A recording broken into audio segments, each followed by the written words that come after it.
Listo.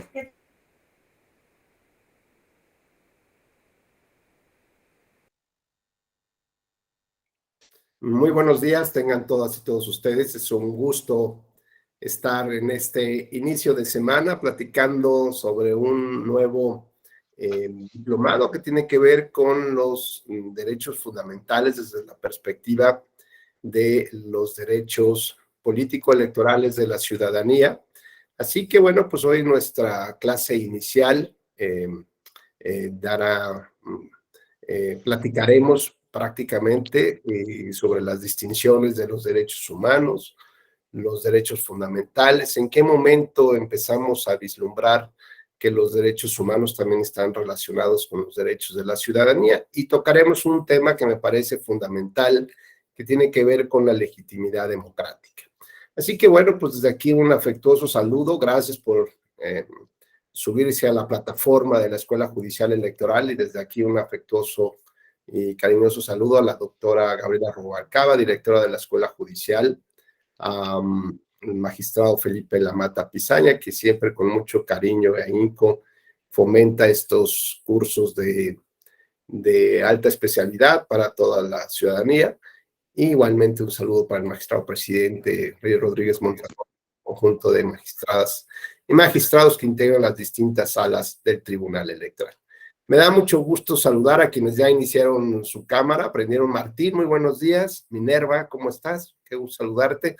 Hola, Fernando, muy buenos días. Frank, Uciel, ¿cómo estás? Muy buenos días. Jean Paul, muy buenos días. Gusto nuevamente saludarte. César, César Montiel, César Arango, Naum, muy buenos días.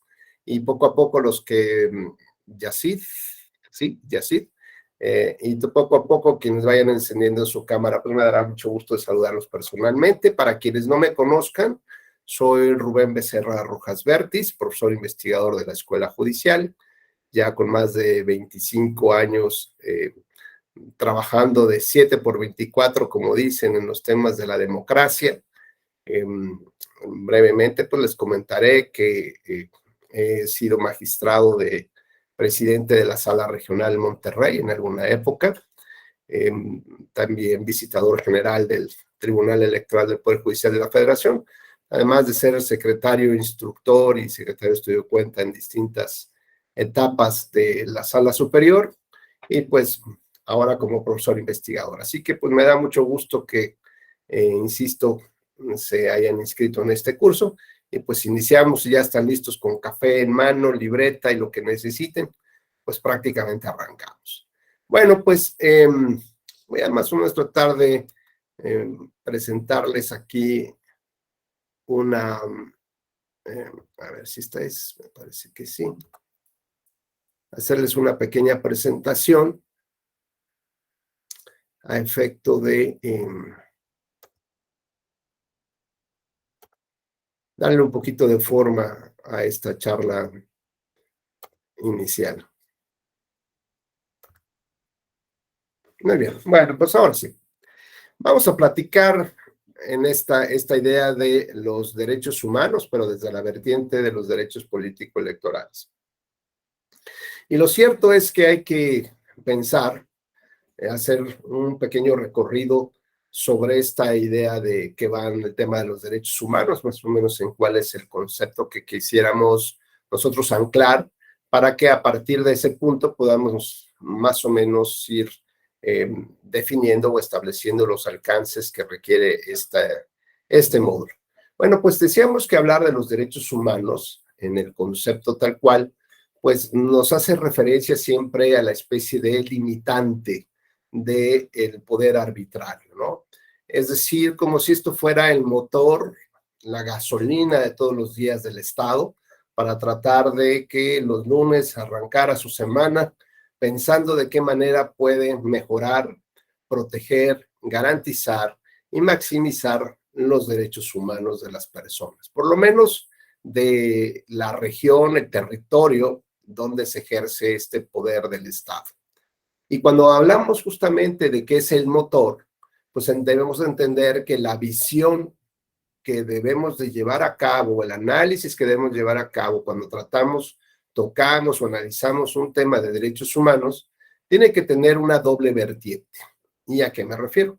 Bueno, pues el primero es desde el punto de vista de cómo se ejerce este derecho fundamental, ¿no?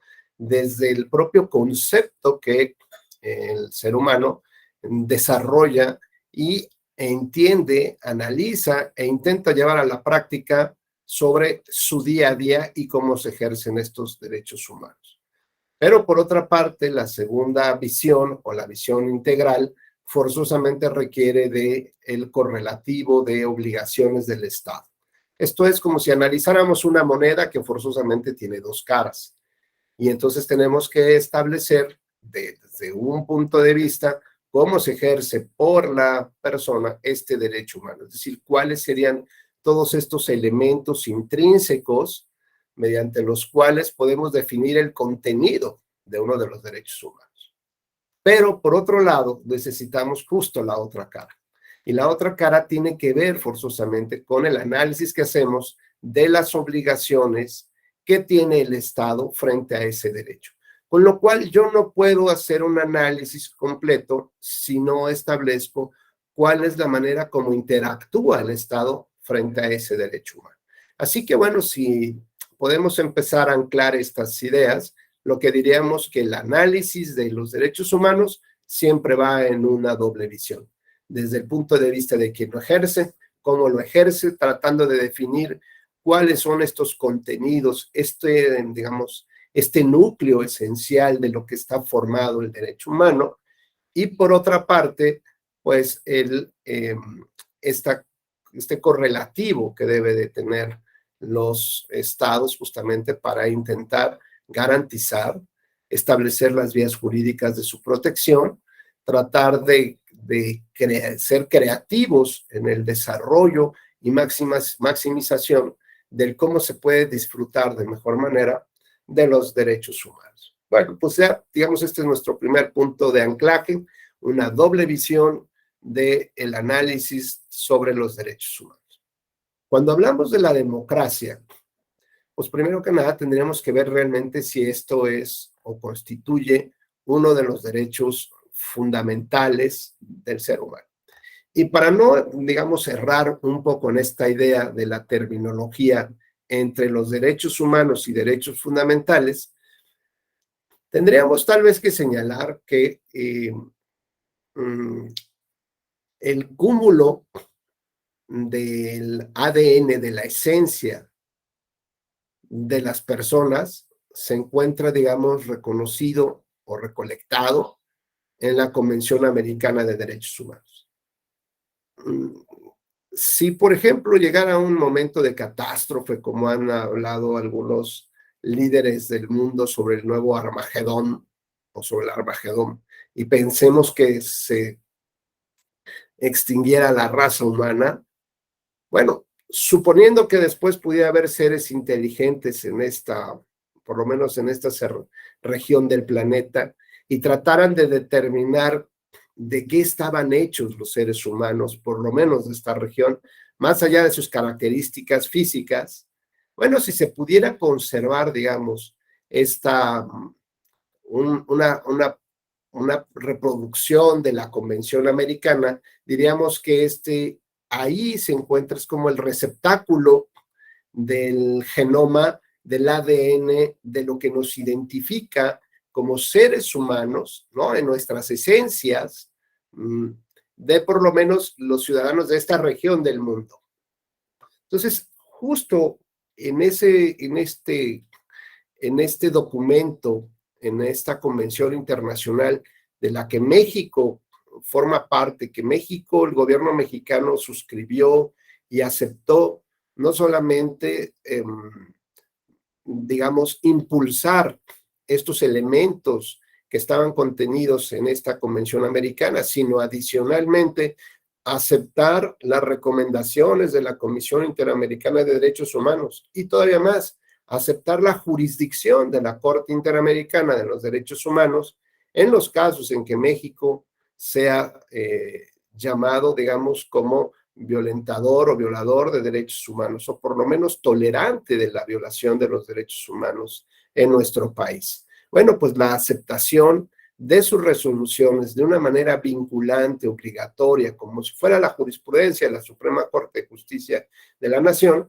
llevaría incluso al Estado mexicano de no aceptar, de no cumplir estas sentencias, pues en un franco desacato con las consecuencias internacionales que, bueno, pues todos los países tienen que atravesar precisamente por este señalamiento de ser un país no democrático, un país que no respeta los derechos humanos y, bueno, finalmente pues, tiene normalmente impacto en los temas de la economía, las inversiones, los créditos que puede acceder al Fondo Monetario Internacional, la deuda que puede contraer un país. Bueno, pues tiene muchas consecuencias el no aceptar las resoluciones de la Corte Interamericana.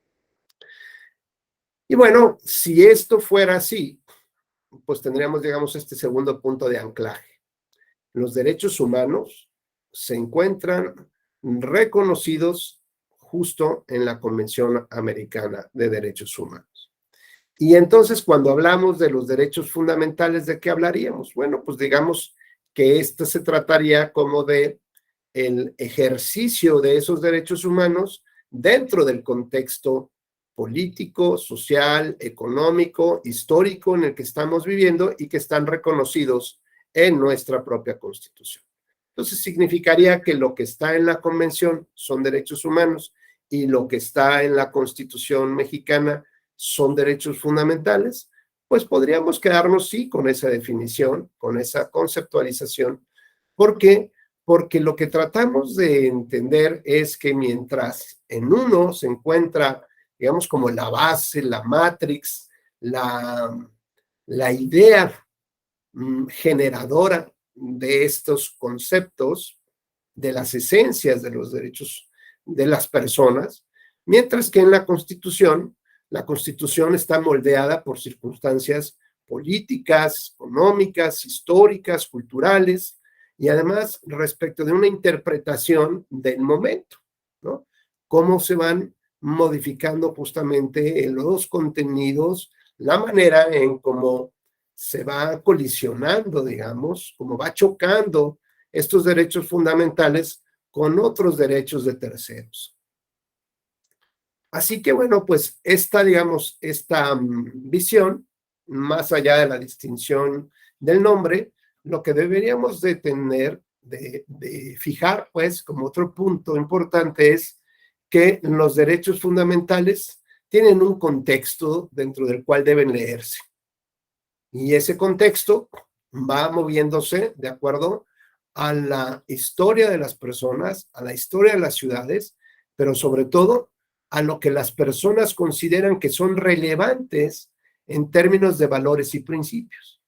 Así como en una primera época surge el derecho punitivo del Estado para castigar a aquellas personas que cometen conductas que afectan los valores y principios que la sociedad en ese momento considera que son muy relevantes, bueno, pues construye, digamos, el derecho penal. Y por otra parte, lo que no es tan relevante o lo que deja, digamos, para la revisión de las conductas de las autoridades y servidores públicos, pues nos deja el derecho administrativo sancionado. Y no con eso significa que no sea relevante, simplemente denota cuál es la mayor relevancia que tienen estos conceptos que la sociedad quiere proteger en una época. Así como hoy lunes 24 de octubre de 2022 nos despertamos y encontramos que ya tenemos una serie de derechos fundamentales, ¿no? Simplemente revisamos, sí, ya tengo estos derechos. Bueno, pues en otras épocas históricas de nuestro país, seguramente las personas se despertaban en un lunes como este para ver cómo lograban que los gobiernos aceptaran la libertad de creencia religiosa. Porque teníamos, digamos, dentro de nuestra propia historia, la fusión entre el tema religioso católico predominante del mundo y el gobierno fusionados incluso hasta en una sola persona o en varias personas o en varios grupos. Bueno, pues nuestros propios documentos fundatorios o fundacionales establecían a la religión católica como la religión oficial ¿Y qué pasaba si alguien quería profesar una religión diferente?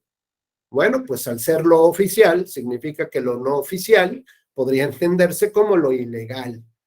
Así que podemos pensar que en un lunes 22 de octubre de hace muchos años, personas pudieran estar siendo perseguidas por haber llevado a cabo el fin de semana anterior, ¿no?, una serie de prácticas que están vinculadas con una creencia religiosa diferente.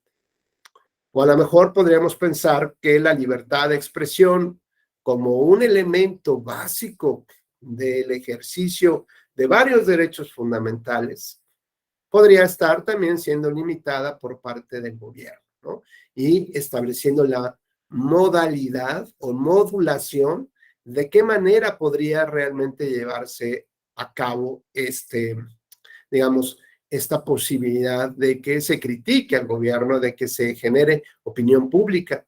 Y bueno, pues puede ser a través del control del papel o del control de las imprentas, como pues desde el gobierno, que dijimos, nuestro primer punto, debería de ser el motor, su gasolina, su razón de ser, ver cómo opera en función de los derechos humanos, pues parece que tiene una lectura diferente.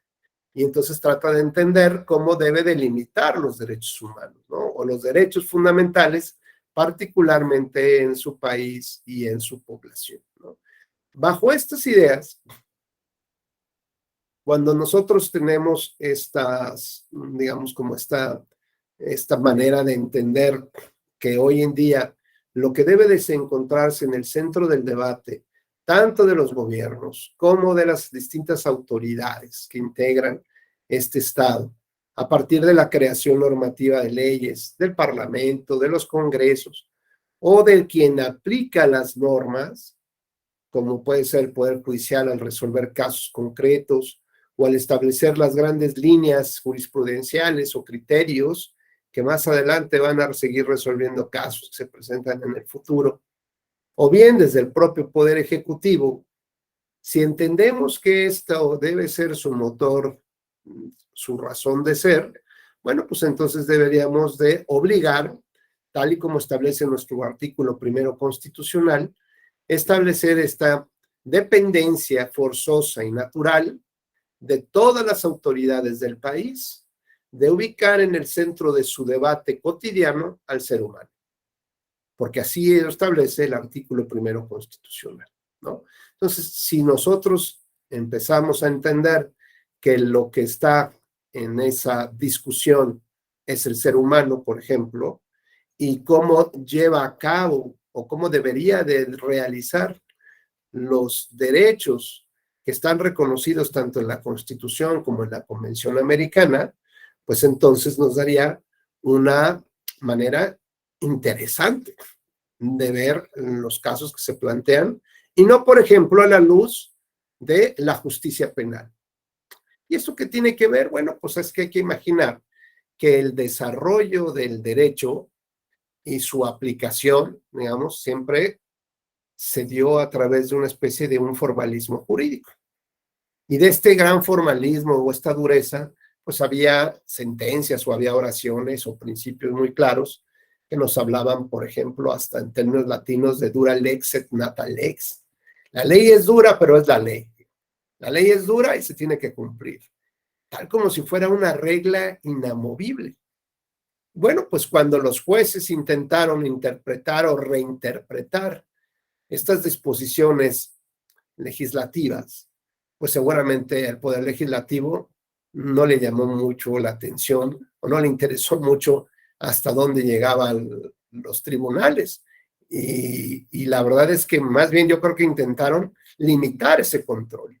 Tan es así, por ejemplo, que hoy no nos es difícil escuchar o ver iniciativas de ley donde el Congreso o la Cámara o algunos diputados en concreto intentan limitar las facultades interpretativas de el Tribunal Constitucional Mexicano, de nuestra Suprema Corte de Justicia de la Nación, al señalarle que en esta iniciativa, insisto, que no debería de interpretar las normas que derivan del Congreso.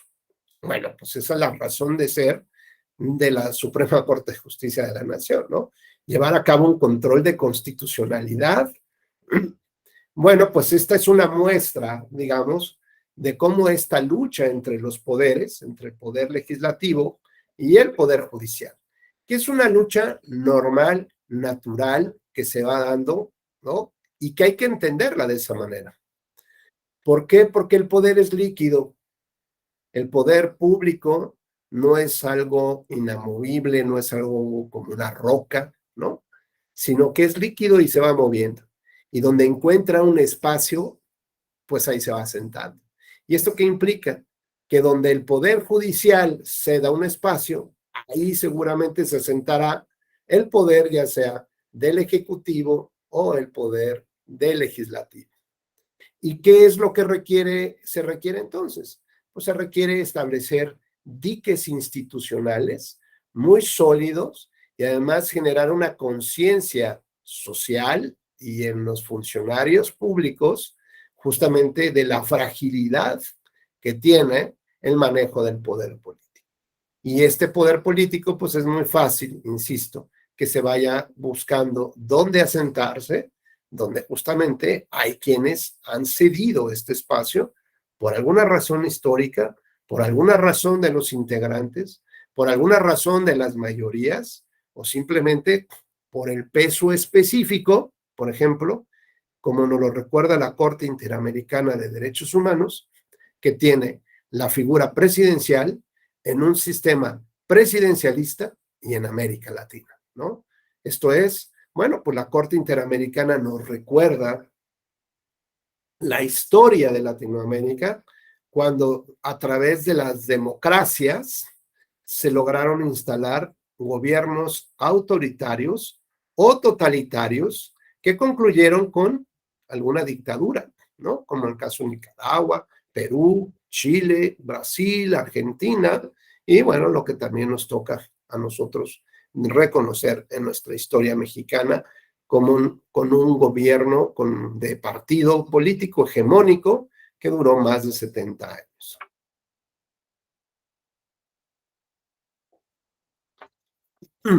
Hasta este punto vamos más o menos bien. ¿Alguna duda, alguna inquietud? ¿No? ¿Avanzamos? Muy bien. Bueno.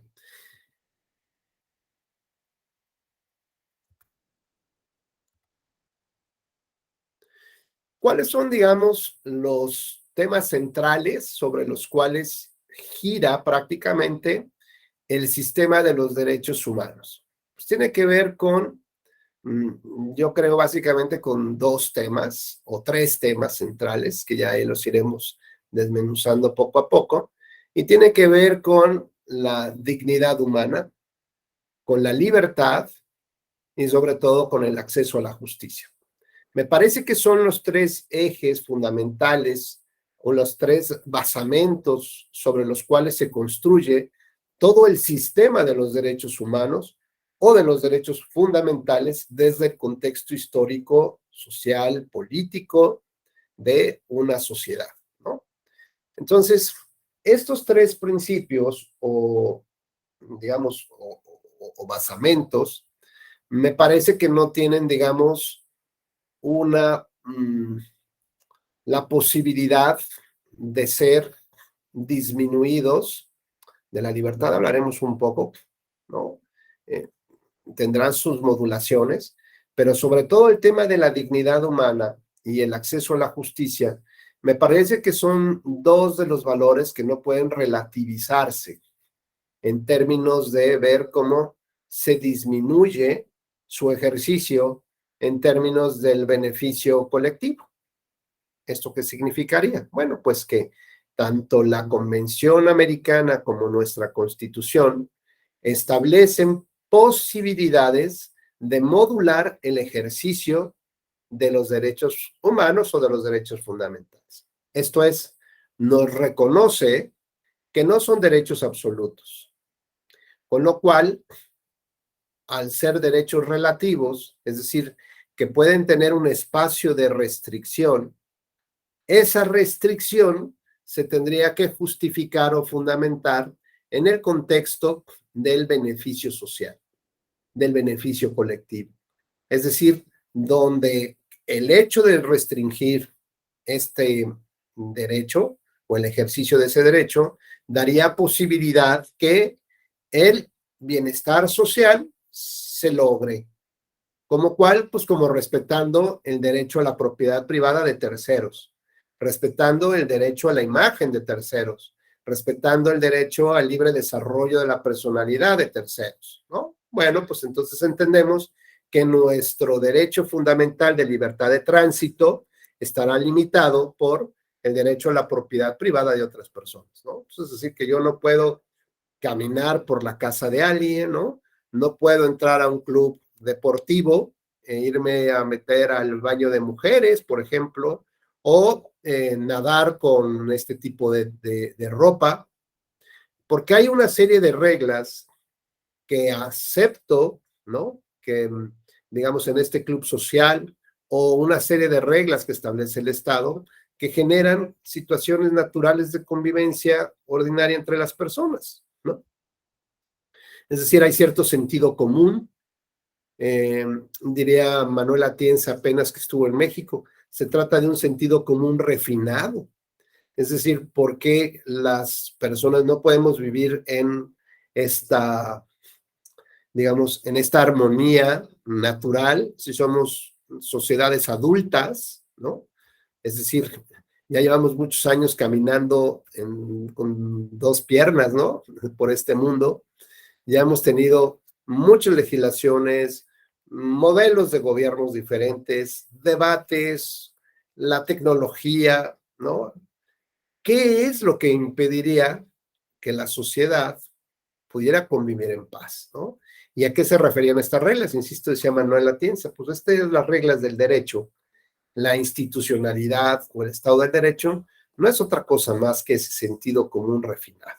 De lo que se trata es de que la base, digamos, social, la que no tiene el acceso a la educación, a la cultura, por circunstancias de nacimiento, pues lo que tenemos que hacer es tratar de llevarla a la media, ¿no? A la media de esa pirámide, y no al revés, que la media de esa pirámide baje hasta las bases, ¿no? Para tratar de infantilizar, decía, las sentencias, o por ejemplo, la manera como se comunica el derecho, o cómo llevamos a cabo distintas formas de gobierno, ¿no? Cómo ponemos en práctica las normas para esas personas, sino que, bueno, de lo que se trata es de buscar que tengamos una sociedad mucho más culta, más madura, más seria, donde todos tengan posibilidades de participar, de discutir y sobre todo de atender los asuntos públicos pues de su comunidad, ¿no? Así que, bueno, pues hablar de algunos valores y principios que son inamovibles, que no son, eh, que no pueden relativizarse su cumplimiento, nos habla, por ejemplo, pues de que cuando el Estado o alguna persona violenta uno de estos elementos básicos, pues se trata de entender que no hay una graduación de la violación, ¿no? Que es decir, que ese derecho humano a la dignidad humana, por ejemplo, ¿se viola o no se viola? ¿Esto qué significa? Que no hay una graduación sobre el tema de si se viola poquito la dignidad o no, porque si hablamos de esa graduación de la violación, ¿no? De la afectación a ciertos valores y principios que son esenciales en el ser humano, pues entonces podríamos justificar la restricción a esos derechos, tal y como lo establece la Convención Americana y nuestra Constitución. ¿A qué voy con este tema? Pongamos este ejemplo, Minerva, si eres tan gentil de prender tu micrófono. Sí, doctor. ¿Cómo estás, Minerva? Muy buenos días. Bien, gracias a Dios. Qué bueno, Minerva. Oye, Minerva, imagínate un caso donde el gobierno, un gobierno de un estado determinado, dijera que va a promover la trata de blancas, ¿no? La libre explotación sexual para fomentar el turismo en una de las playas, en un lugar determinado. Y entonces establece cuáles son los grandes beneficios que va a tener para el desarrollo económico de esa comunidad. ¿Tú crees que sea posible eso? ¿Crees que sea en el deber ser? No digo que no pase, ¿verdad? Pero en el deber ser, ¿tú crees que sea correcto eso para la sociedad y para un Estado? No es correcto, aparte de que se van, digo, va a haber alguna serie de amparos, algo por el estilo, se van a llevar test de proporcionalidad y demás. Y digo, al final de cuentas se deberá de ver que la medida que se pretende adoptar no es la idónea para la sociedad, porque hay que salvaguardar el derecho más importante que del ser humano que tiene. Bueno, ¿de qué hablamos? ¿Cuáles son las, digamos, algunas ideas que vienen a nuestra mente cuando hablamos de la trata de blancas? A ver, hablamos de prácticamente el secuestro de las personas, ¿no? La sustracción de las personas, la destrucción de su dignidad, ¿no? El que seguramente van a estar no con temor, sino con terror de lo que le puedes pasar todos los días, de la tener que aceptar la violación constante de su cuerpo, de su mente, vivir en condiciones deplorables, sin saber a dónde van a tener que ir, ¿no? Y sin poder ir a ver a sus familiares, sin poder escapar, en fin, veamos cómo estas condiciones en las cuales se lleva a cabo esta conducta ilícita, pues son atentatorias contra la dignidad humana. ¿Y esto qué significa? Que uno deja de ser lo que es. Uno se convierte en otra cosa, tal vez en una cosa sexual, ¿no? En un producto, en algo que es vendible, intercambiable, desechable, y eso no es una persona. Entonces vean cómo este es uno de los temas muy claros por los cuales no se puede permitir justamente la trata de blancas, no se puede permitir la esclavitud moderna, el tener a 100 costureras encerradas en un inmueble con condiciones precarias, donde no pueden salir, donde viven, trabajan, de, tienen a sus hijos ahí, ¿no? Pues eso no puede ser una forma de vida digna para las personas. Cuando hablamos, por ejemplo, de vivienda digna para las familias, pues también tendríamos que establecer cuáles son estos conceptos y elementos de una vivienda digna. Es decir, debe de tener estos parámetros mínimos que requiere tener una familia para poder decir que es algo digno para el ser humano. O sea, no puede ser algo digno, tal vez, el tener un baño fuera de la casa o el no tener un piso de cemento o no tener techos o no tener, digamos, o tener a 20 personas viviendo en la misma habitación. Eso no pudiera ser digno para las personas. Bueno, en el análisis entonces de la dignidad humana, lo que estamos advirtiendo es que no puede haber por parte del Estado una restricción o una relativización del derecho fundamental. ¿Esto qué significa? Pues que o se viola o no se viola, ¿no? No podemos hablar de una graduación, ni tampoco podemos hablar de una justificación de la restricción de este tema en concreto, que es la dignidad humana. ¿Cuál otro no podría ser, desde mi perspectiva, el acceso a la justicia? Si nosotros pensáramos que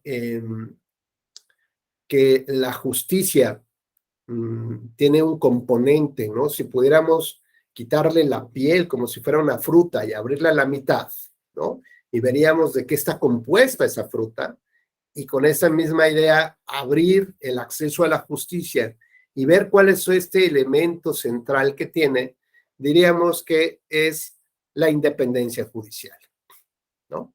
Entonces, no podemos tampoco relativizar este derecho de acceso a la justicia. Ah, no, pues es que fíjate, poquito sí.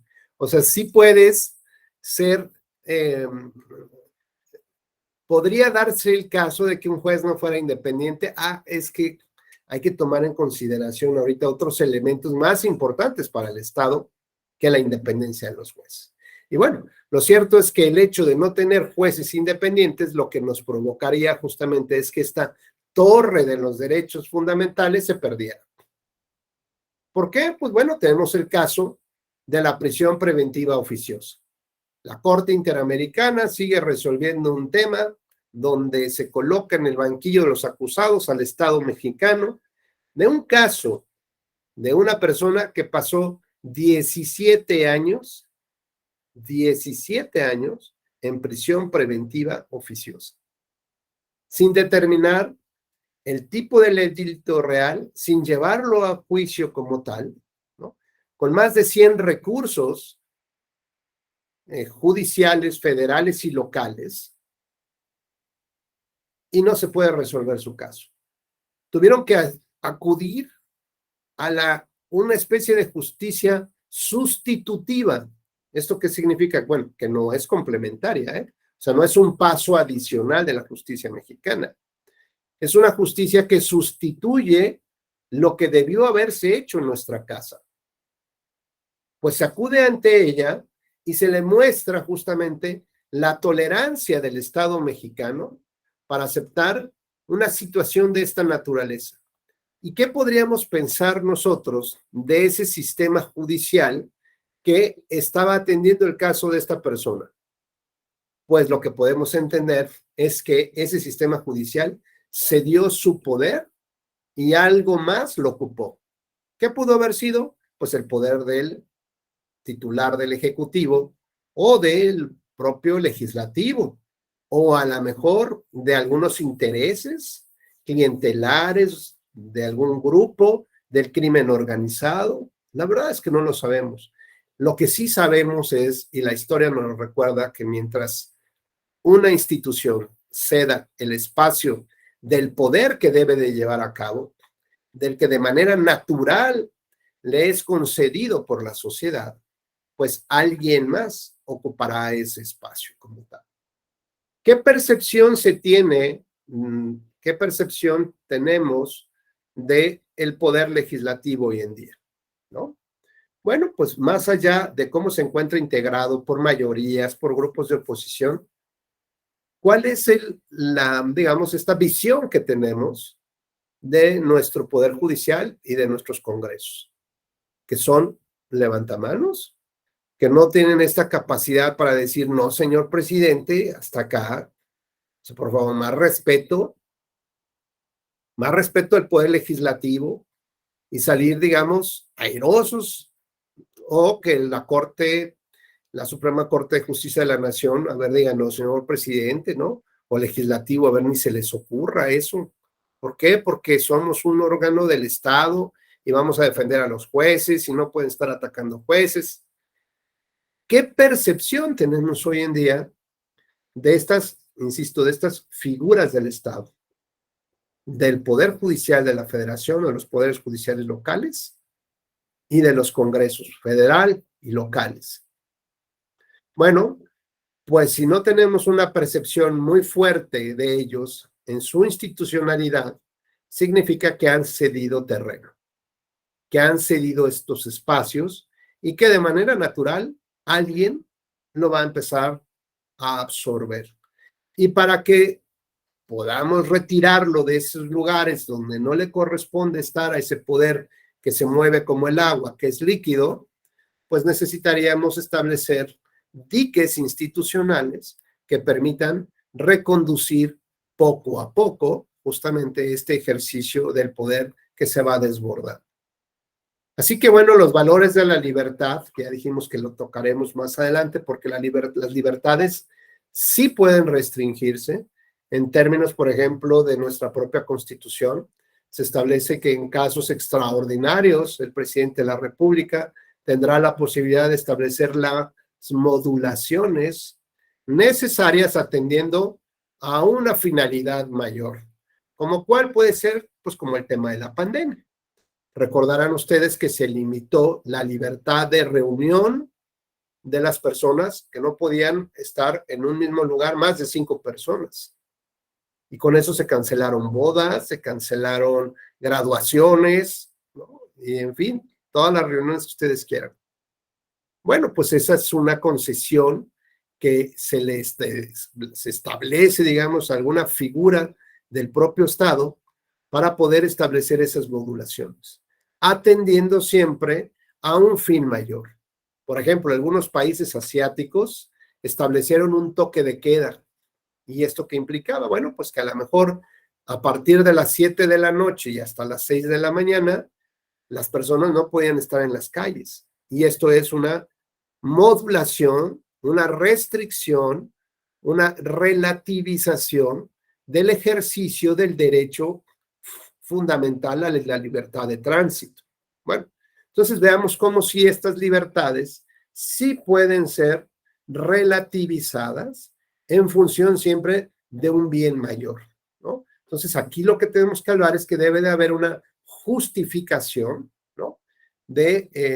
Y sobre todo, y una argumentación jurídica importante, entendiendo que mientras yo relativizo o restringo el ejercicio de un derecho fundamental, tengo que generar una intensidad importante del beneficio.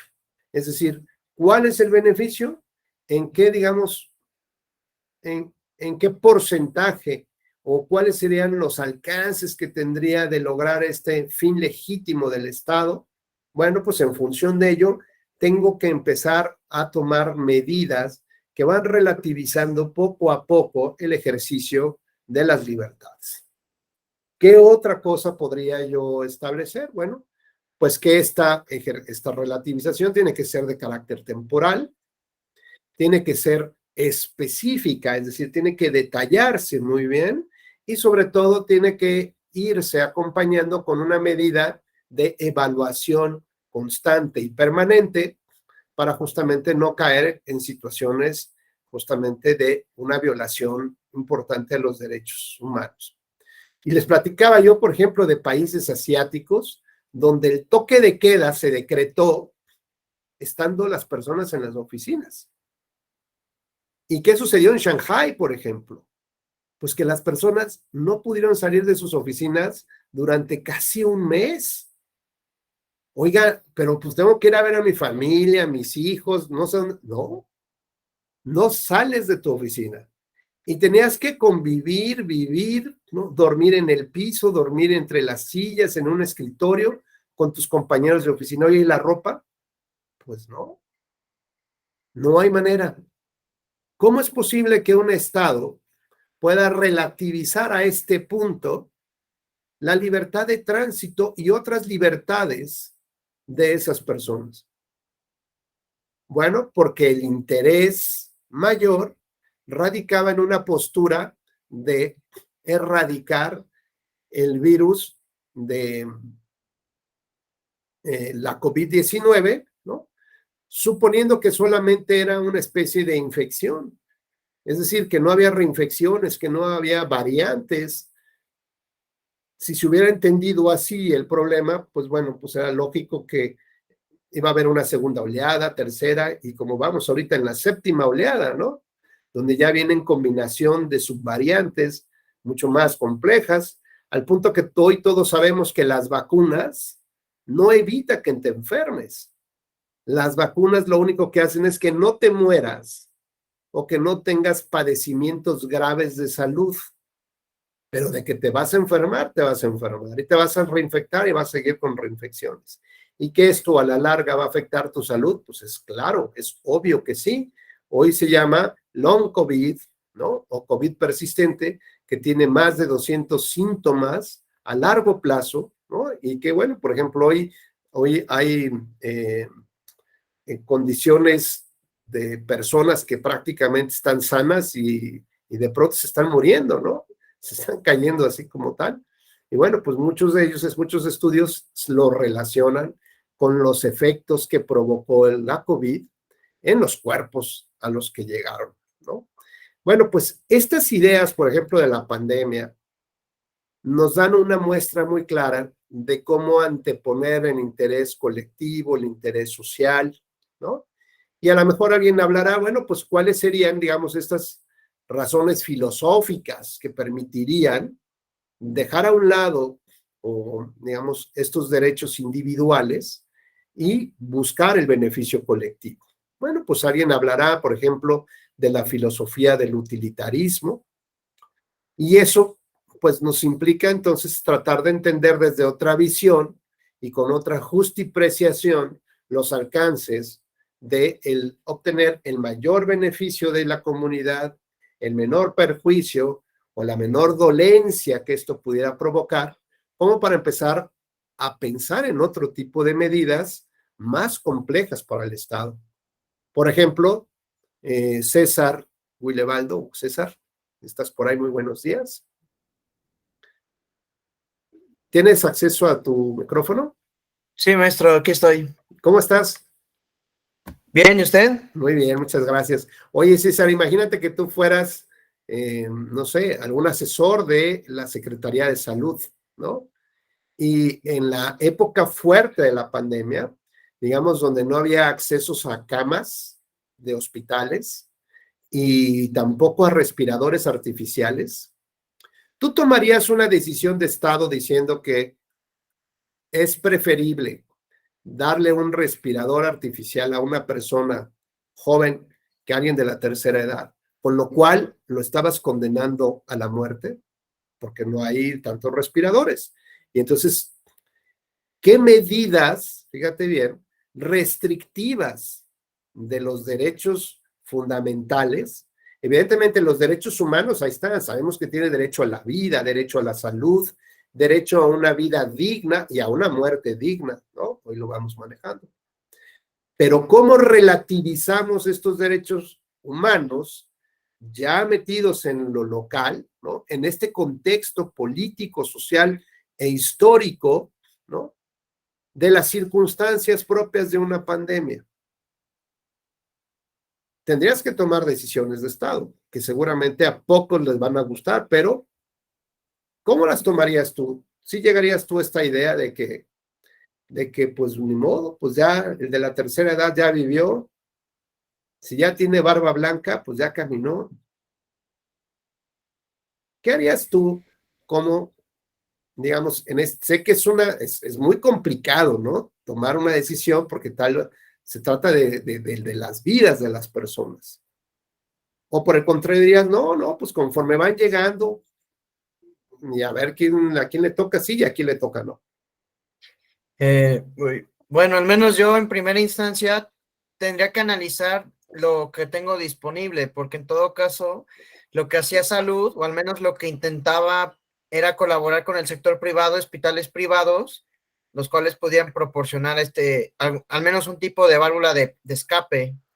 Pero si ya llego a esa instancia de que ya no cuento con más y tengo que tomar esa decisión, tendría que partir del hecho, como usted decía, de quién llegó primero y en segunda, cuáles son las condiciones, porque al menos en el análisis de cada paciente tienen que decir, no, es que, por ejemplo, el joven, pues sí, tiene 30 y tantos años, 40 y tantos años, pero él fue propenso por ser fumador y sus pulmones al menos están peor, porque en el caso, digamos, de la persona mayor de edad, diríamos que asumimos que ya tiene muchas deficiencias, pero tal vez no lo sea así. Entonces tendremos que analizar el caso de cada uno para decir quién lo necesita con mayor urgencia. Entonces tú dirías, los fumadores, o cuáles serían tus medidas. Bueno, para que veamos cómo, pues son medidas muy complejas que tiene que tomar el Estado. Entonces, cuando nosotros analizamos el derecho humano a la vida y a la salud, insisto, hay que verlo siempre en dos perspectivas, desde el cómo lo ejerzo y cuáles las obligaciones correlativas del Estado, justamente, para proteger, para volcar todo el aparato estatal, ¿no? Y poder provocar las mejoras a la salud. ¿Y esto qué significaría, César? Bueno, pues significa que necesitamos estados que tengan, digamos, este desarrollo de protección, ¿no? Esta idea de que las pandemias no es algo nuevo, ¿no? Así de, nos sorprendió la pandemia. Pasaron 3 o 4 meses para que la pandemia llegar a México, ¿no? Se estuvo viendo qué pasaba en otros países y lo lógico es que se tomen las medidas necesarias, justamente tomando las experiencias de lo que ya estábamos viendo para por lo menos provocar las menores bajas, ¿no? Los acondicionamientos necesarios. Por ejemplo, tomar la decisión de no darle las vacunas al sector, digamos, a los médicos del sector privado y solamente a los del sector público. O no darle vacunas a los niños. Nos damos cuenta cómo vamos relativizando los derechos fundamentales a partir de decisiones del Estado. Nos dice Minerva, los protocolos ya existen y son manejados por colores independientemente de la edad. Bueno, pues ese tema de los protocolos, como dice nuestra compañera Minerva, tiene que ver si están realmente funcionando, ¿no? Si funcionaron para esta pandemia. ¿Qué tanta, digamos, qué tan bien o qué tan mal se llevaron a cabo estos protocolos, ¿no? Como tal. Las ideas de no utilizar el cubrebocas, ¿no? De que no te afectaba nada, no te pasaba nada, de que yo no vacuno ni a mis nietos.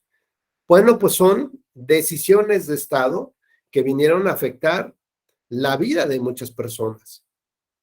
Entonces, cuando nosotros nos preguntamos cuáles son estas acciones o cuáles son estas justificaciones mediante las cuales los estados pueden restringir, limitar o relativizar el ejercicio de los derechos fundamentales, pues nos queda claro que tienen un correlativo los estados. Es decir, la autoridad tiene que justificar de manera concreta y adecuada, ¿no? Y con gran intensidad, por qué hace lo que tiene que hacer, para que finalmente la sociedad pues entienda que esas medidas son transitorias, que durante un mes, durante 45 días, bueno, pues no voy a poder salir de mi casa. Imagínense ustedes si nos hubiera pasado algo como en estos países asiáticos, donde te tocó ahora sí donde que, como dice la canción, y donde te agarró el temblor, y donde te agarró el toque de queda, y que ustedes no pudieran regresar a sus casas durante 45 días, ni saber cómo está su familia, si van a ir al colegio, no van a ir al colegio, si tienen que comer, no comer, si algún familiar se contagió, se está muriendo, no lo saben y no pueden hacerlo porque si ustedes ponen un pie afuera del edificio donde están, en su centro de trabajo o en su casa, pues en automático los patrullajes de seguridad pública o del ejército los van a detener con las sanciones que ello implique, ¿no? Bueno, vimos hasta algunos cómo los paleaban, ¿no? Les daban de guamazos ahí. ¿Para qué? Pues para tratar que la finalidad que tenía el Estado de terminar con la infección, es decir, que los que se tuvieran que morir se murieran, y ya, punto. Y con eso, pues terminaría, digamos, el contagio cero, ¿no? Que era un poco la política que estaban siguiendo en estos países. Bueno, pues ahora vemos que esa medida poco les funcionó. ¿Por qué? Por las subvariantes y por las reinfecciones constantes y por el contagio que de manera natural se trae de un lado a otro del mundo. Bueno, pues hablar entonces de los valores, libertad y respeto de los derechos humanos también está muy vinculado con la celebración de las elecciones periódicas. ¿Y eso qué tiene que ver?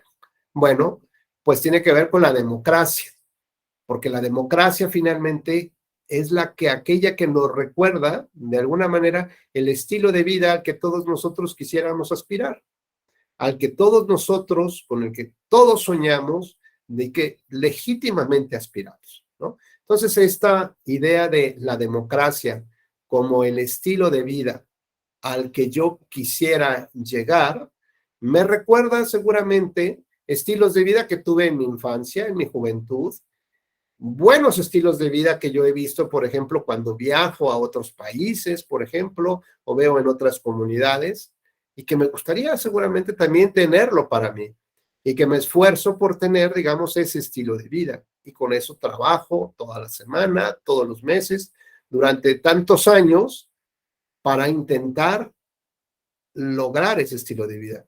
Y no para sobrevivir en algún estilo de vida, ¿no? O no para ir en detrimento del estilo de vida que actualmente tengo.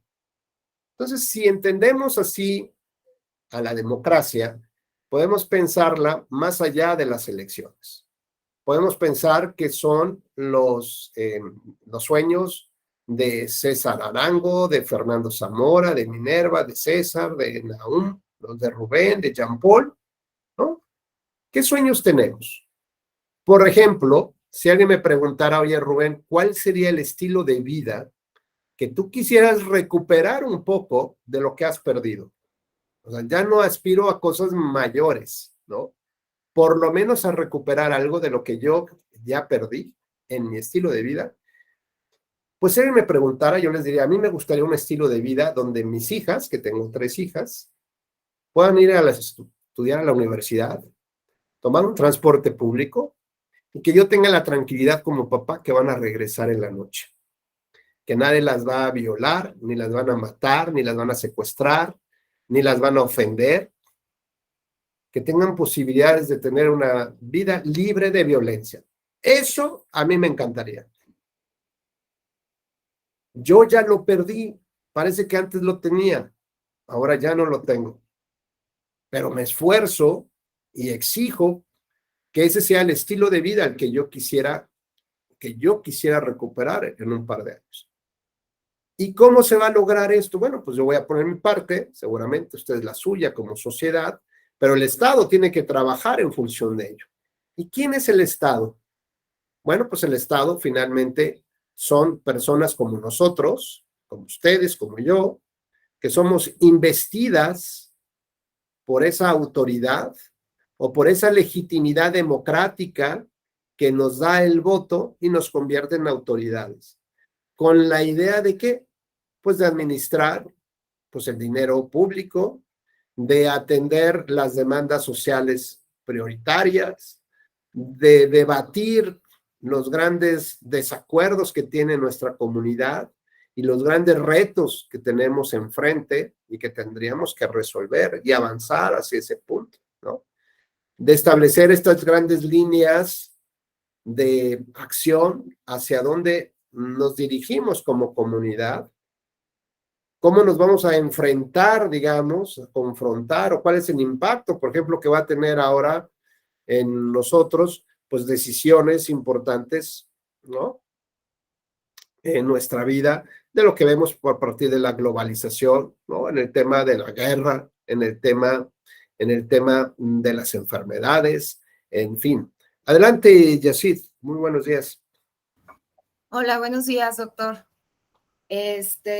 Hablando del tema de la pandemia y derechos humanos y dignidad humana, hubo como, podríamos decir, un daño colateral con lo que fue home office, que muchas veces nos volvimos esclavos, literal, de las oficinas, del trabajo. No había, antes de la pandemia, a mí me tocó trabajar en Sala Regional Monterrey en su momento. Y me acuerdo que nosotros teníamos la oportunidad de 2 horas de salir a comer tranquilamente y nadie te llamaba, nadie te molestaba, regresabas de tu horario de comida y continuabas con tus actividades laborales. Y cuando se da el home office, sucede que eran las 7 de la mañana y ya tenías que estar conectado, pendiente de tus jefes y tus superiores inmediatos, y tu hora de comida no existía, y no existía ni para ir, o sea, literal, o sea, tenías que traer el teléfono y te volviste esclavo del teléfono hasta para ir al baño, porque si te hablaba el jefe, o sea, no se podía. Y ahí hubo una afectación a la dignidad humana, a los derechos de poder comer, poder estar con la familia, esos tiempos, y te volviste un esclavo literal de la computadora y del celular, porque eran 12 de la noche y te marcaban, eran la 1 de la mañana y seguías trabajando. Y a veces con una idea errónea de que como estabas en casa, pues no había más que hacer más que estar pegado a la computadora. Y sí era una cuestión que iba más allá de la dignidad humana, esa parte, ¿no? Por hablar de un ejemplo.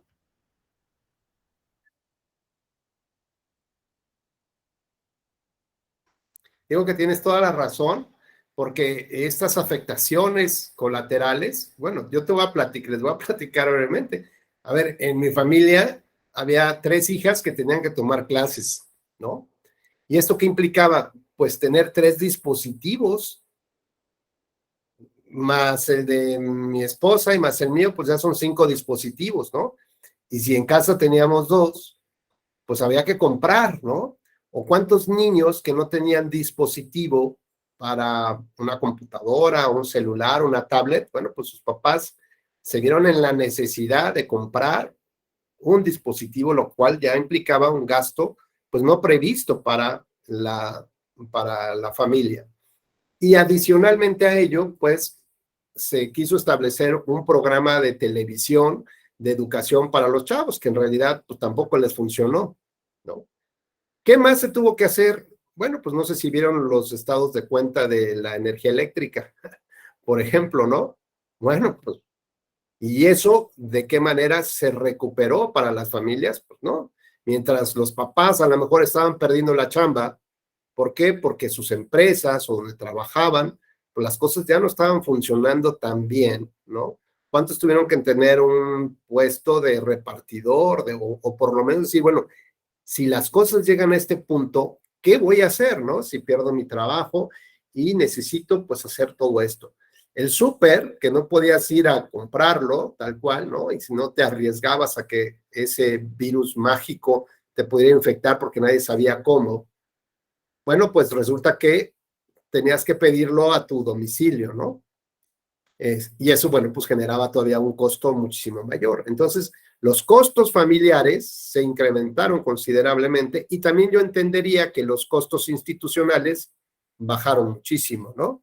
El aire acondicionado, seguramente en lugares donde necesariamente debe estar, ¿no? Como puede ser en Monterrey, justamente, en la energía eléctrica y en fin, ¿no? La papelería. Lo cierto es que como comunidad nos transformó. Ojalá y esta transformación pues hubiera venido acompañada de algunos alicientes para la comunidad, ¿no? Estamos hablando que antes de la vacuna murieron 6 millones de personas. Digo, para aquellos que dicen que la vacuna no funcionó o no funciona, antes de la vacuna fallecieron 6 millones de personas en el mundo. Bueno, pues esto es una cantidad brutal, ¿no? Bárbara. Y además, ¿cuántos, por ejemplo, México tristemente quedó en el 3er lugar de hijos huérfanos de padre o madre? México tuvo el primer lugar de muertes de los integrantes del sector salud de primera línea, ¿no? Es decir, que atendían a los pacientes COVID. Directamente el camillero, el que limpiaba el piso después de una mancha, de un vómito, el médico, el administrador, los que estaban en primera línea.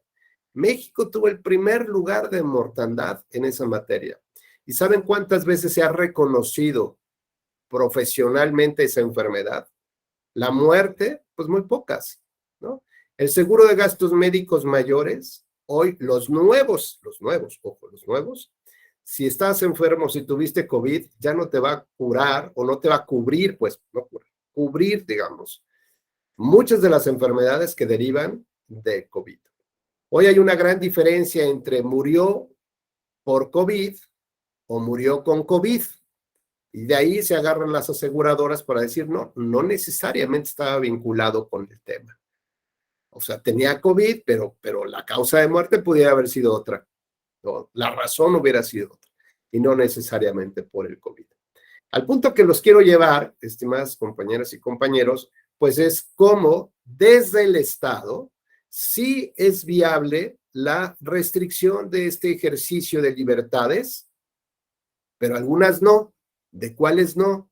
¿De qué derechos no? Por lo menos hablemos de dos, de la dignidad humana y del acceso a la justicia. Gracias, Yacir, por tus comentarios. Bajo estos dos elementos, no podemos suponer que el Estado puede restringir poquito o muchito o muchote ni la dignidad humana ni el acceso a la justicia a partir del concepto de jueces independientes. Porque de lo contrario, toda la estructura sobre la cual se construye los derechos humanos caería, se colapsa. Y la idea, lo que se busca finalmente, es que se establezcan los mecanismos necesarios, los diques que requiere un adecuado ejercicio del poder, equilibrios del poder, pesos y contrapesos sobre los cuales descanse justamente la estructura de nuestra esencia, de que lo que nos identifica como lo que somos y no otra cosa, lo que nos identifica como seres humanos en este territorio o por lo menos en esta región del mundo. Bueno, pues todos estos valores, todas estas esencias fueron incorporadas tanto en la Declaración Universal de Derechos Humanos, así como en el Pacto Internacional de Derechos Civiles y Políticos. Con lo cual, empezamos ya a considerar derechos específicos de acuerdo a un contexto. ¿Y cuál es ese contexto? Bueno, pues puede ser ese contexto para lo cual vamos a ejercer estos derechos, como los cuales, pues los de la democracia, como los de la legitimación del poder público, como la toma de decisiones de la comunidad. Y entonces vamos teniendo que tomar en consideración algunas ideas que de alguna manera todos vamos a recordar aquí en esta charla, y que tiene que ver, por ejemplo, con cómo se decidían las cosas en las pequeñas comunidades. ¿No? Pues podemos tener relatos, podemos tener imágenes de distintas civilizaciones y culturas, ¿no? Por ejemplo, a mí que me gusta mucho esta serie de los vikingos, bueno, pues era cómo funcionaba la toma de decisiones, ¿no? Quién tenía el liderazgo y normalmente pues solo ejercían quien tenía el poder fáctico, ¿no? La fuerza, quien tenía el carisma, el que era echado para adelante, el que más o menos respondía a una cosmovisión de la comunidad o de la sociedad. Pues todos ellos, digamos, estos eran aquellas personas que la sociedad creía que, o esa comunidad creía que podía ayudarlos o tener esta visión de cómo resolver los casos, ¿no? Y cuando el tema estaba más complejo, ¿no? Iban con el sabio, con el hechicero ahí que vivía entre los árboles, ¿no? Así como casi como el Yoda, ¿no? Y era un personaje ahí en la comunidad muy respetado, pero enigmático. Y ese personaje pues echaba ahí unos huesitos, ¿no?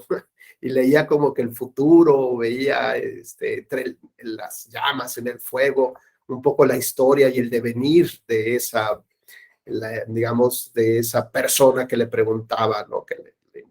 Que le consultaba justamente sobre el futuro y las mejores decisiones que habría que tomar.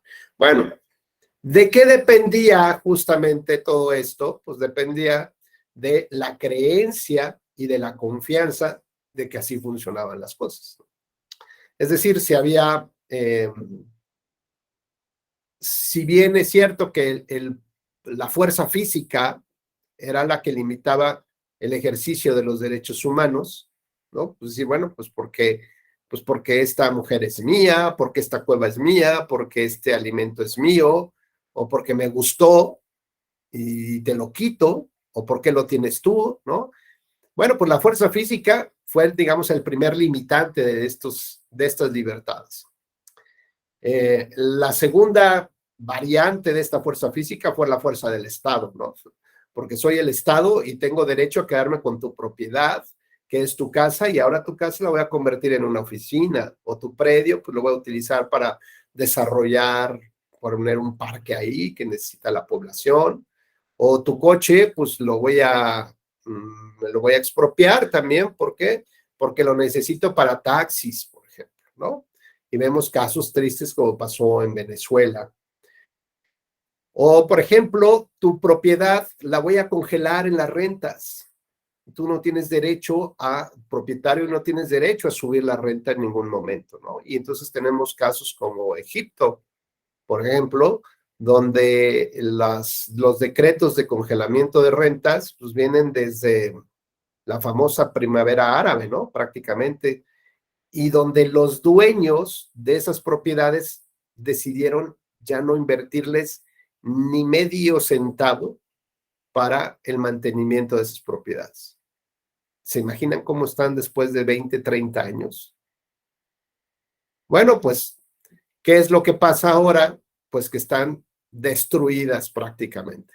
Si bien el pago de renta es mínimo, ya ni siquiera se hace, pues las personas, los dueños prefieren que se caiga la casa antes que arreglarle un drenaje o arreglar la puerta o reponerle el vidrio. Pues evidentemente las condiciones de vida de las personas en esos inmuebles son deplorables.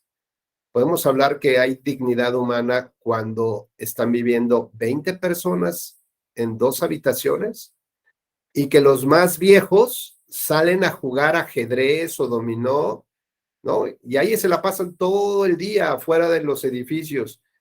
Y la principal razón es para evitar que otros grupos, otras familias lleguen, ¿no? E invadan esas propiedades. ¿Por qué? Pues porque así es. Es el ejercicio nuevamente de la fuerza física. ¿Ustedes creen que van a pedirle al dueño, decir, oye, ¿qué crees? Se me acaban de meter unos cuates aquí. Pues no, ya tú.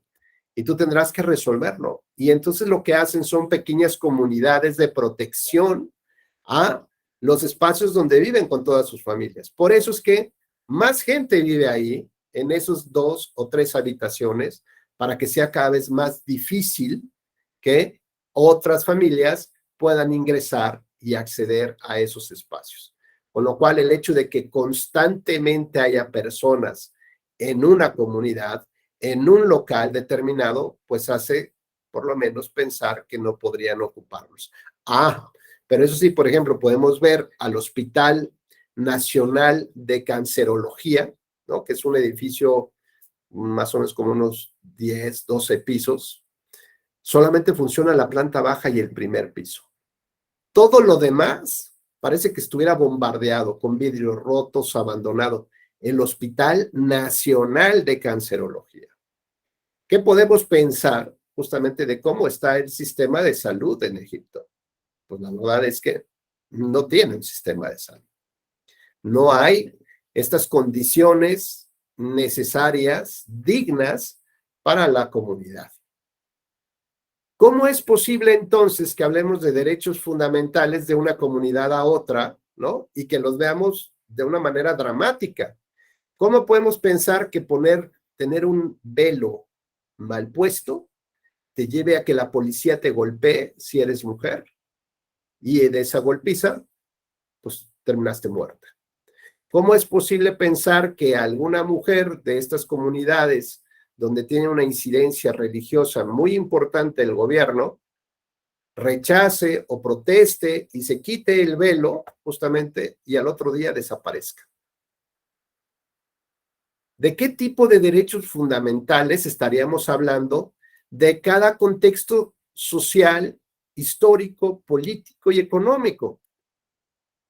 Parecería entonces que estamos hablando de otro tipo de seres humanos, ¿no? Lo que hablamos es, insisto, con este tema, Frank, del correlativo del Estado. Es decir, ¿analizamos un derecho humano? Sí. ¿Cuál? Bueno, pues al del libre desarrollo de la personalidad. ¿Y eso qué implica? Pues muchas cosas. Como cuál puede ser la creencia religiosa. Oye, pero en mi estado se establece como religión oficial ser musulmán. Está fundido gobierno y religión en lo mismo, en la misma idea. Gobierno y religión es prácticamente lo mismo. Con lo cual, si no respetas esa religión, pues te metes en un gran problema, ¿no? Primero que nada. Si afectas tú alguno de los elementos tradicionales de esa religión, pues podrías llegar incluso a la cárcel. O bueno, es que no pueden tomar alcohol, porque el alcohol podría ser penado, ¿ok? Oye, pero si yo quiero tener una pareja del mismo sexo, esa es pena de muerte. Lo decían apenas 2 periodistas en México que van a cubrir el Mundial en Qatar, y son parejas, son 2 mujeres que son pareja. Y decían que tristemente, pues las 2 tenían la invitación para cubrir algo de el Mundial, ¿no? Y una decidió que no, porque si llegaban como parejas ellas, pues seguramente podían, si fuera el caso, pues poderlas condenar a pena de muerte, ¿no? ¿Cómo es que entonces en 2022 estamos viendo cómo se ejercen los derechos fundamentales de otras personas, cuando sabemos que los derechos fundamentales son universales, que no importa tu tipo de piel, tu edad, tu nacionalidad, tu creencia religiosa, afinidad política, ¿no? Tantas cosas. Pero entonces, ¿por qué en otros espacios, en otras dimensiones, sí se están viviendo de manera diferente este tipo de derechos? Bueno, pues tiene que ver, insisto, con la manera como vemos esta segunda parte de la moneda, la segunda cara de la moneda. ¿Cómo es que el Estado estaría obligado a cumplir con garantizar estos valores y estos principios, desde el establecimiento de acciones, de instrumentos, de herramientas jurídicas para lograr defenderlos? ¿De qué sirve eso si no tengo jueces independientes? Pues de nada. Tendré amparos preciosos, ¿no? Dignos de premios, pero si no tengo jueces independientes, pues la verdad no tengo absolutamente nada. En el caso de la democracia, decíamos, tiene una vinculación con los derechos humanos. Pensar que la democracia es un derecho humano, a veces nos podría costar un poco de trabajo entenderlo porque no lo vemos tan materializado como la libertad de tránsito, la libertad de reunión, la libertad de asociación. Pero cuando hablamos de esos 3 libertades, ya empezamos a hablar de algo que se refiere a la democracia, ¿no? De la asociación política, de las reuniones, de la toma de decisiones, ¿no? Y decíamos que como la comunidad, las comunidades a través de distintas épocas en la historia, ha confiado en cierto tipo de liderazgos o lo que representan algunas ideologías, pues ha confiado y ha creído en que son los adecuados para poder tratar estos asuntos. Y lo veíamos, por ejemplo, desde la época clásica de Grecia, ¿no? De las famosas polis, donde pequeñísimas comunidades, ¿no? Digamos, aunque no eran inclusivas, no eran incluyentes, pues se acercaban las personas que tenían que tomar parte en la decisión de los asuntos de la comunidad. ¿Por qué? Bueno, porque el tiempo se los permitía. Probablemente no tenían una vida tan compleja como las que tenemos ahora, ¿no? Pero eso nos daba una idea de la importancia que tenía el debate, el interés que tenía la población en conocer, en debatir y en decidir las mejores acciones o líneas para su comunidad. Pero conforme fue creciendo la población, conforme se fue complicando la vida diaria de las personas, pues se hizo cada vez más necesario que hubiera como representantes, ¿no? Que llevaran la voz de algún sector en específico. Y así que, bueno, pues estas ágoras o estos espacios de debate público, pues que antes eran, digamos, estaban saturadas de aquellos que debatían de manera constante, álgida, intensa. Bueno, pues poco a poco se fue abriendo, ¿no? Se fue esparciendo y fueron llegando nada más los representantes de algunos grupos, de algunas voces para opinar y tomar decisiones. porque la sociedad pues se fue alejando poco a poco de la complejidad de su propia vida, al punto pues, veámoslo ahora, todos aquellos que vivimos o hemos vivido en un edificio, en un departamento, en un fraccionamiento, cuando hacen una convocatoria para decidir quién va a ser el presidente de la comunidad o algún tema, la verdad es que cuando vamos a estas reuniones, vamos de malas primero. ¿Sí? ¿Por qué hacen reunión en jueves a las 9 de la noche si yo tengo mejores cosas que hacer como ver una serie en Netflix o descansar ya en mi casa? Bueno, pues hay que ir. Y la verdad es que hay unos que ni siquiera van o no quieren participar, a pesar de que son las decisiones que más importan en lo inmediato a la comunidad, como el tema de la basura, el problema del agua, las cuotas, lo que ustedes quieran. El asunto es que pocas personas terminan participando, pocas personas terminan debatiendo. ¿Por qué? Porque hay poco interés ya de la comunidad en debatir los asuntos públicos.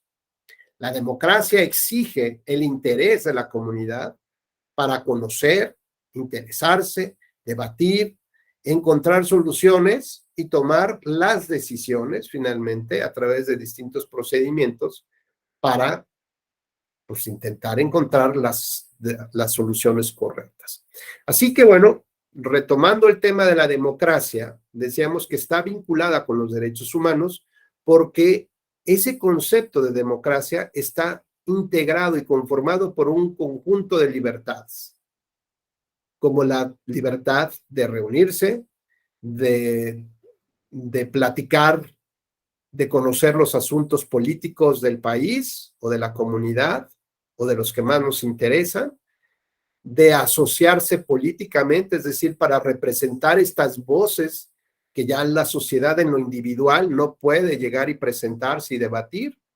Es decir, poder ser partido político, poder ser una agrupación política, poder representar justamente estas voces, porque a final de cuentas, las decisiones que se tomen tienen que ver con el conjunto de sus derechos y sus garantías, tiene que ver con sus libertades, tiene que ver con sus creencias, tiene que ver con sus afinidades, tiene que ver con el estilo de vida al que todos legítimamente aspiramos.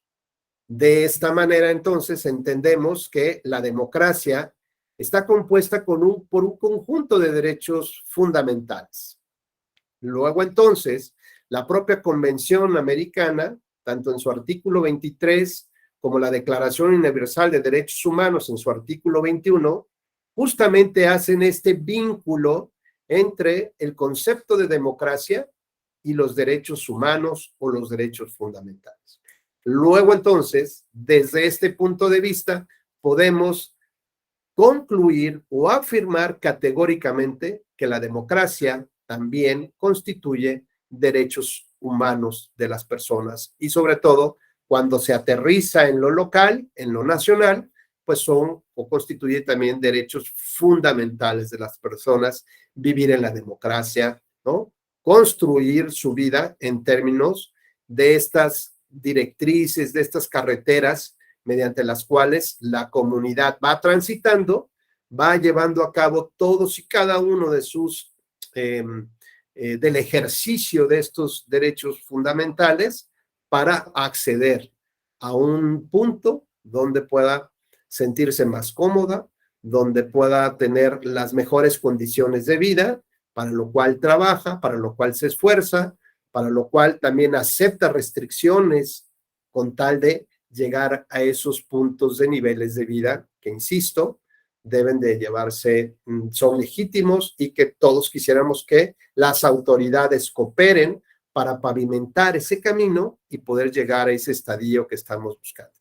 ¿Cómo vamos a escoger entonces estas autoridades que van a ejercer el presupuesto público, que van a tomar en cuenta cuáles son los grandes desafíos de nuestra comunidad, en qué tendrán que invertir, cuáles serán los mejores proyectos?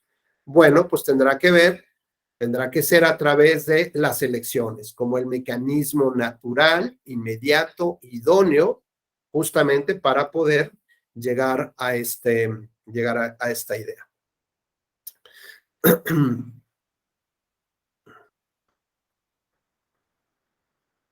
Si me lo permiten, voy a ponerles, a ver si por aquí lo tengo.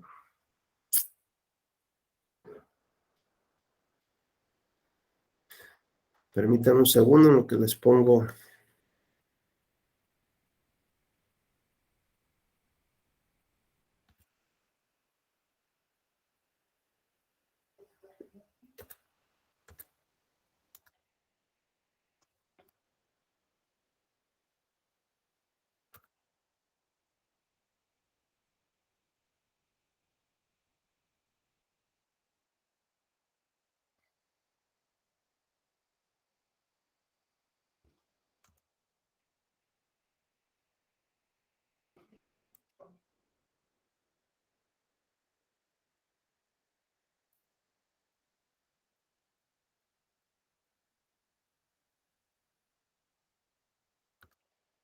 Ahí está, 11.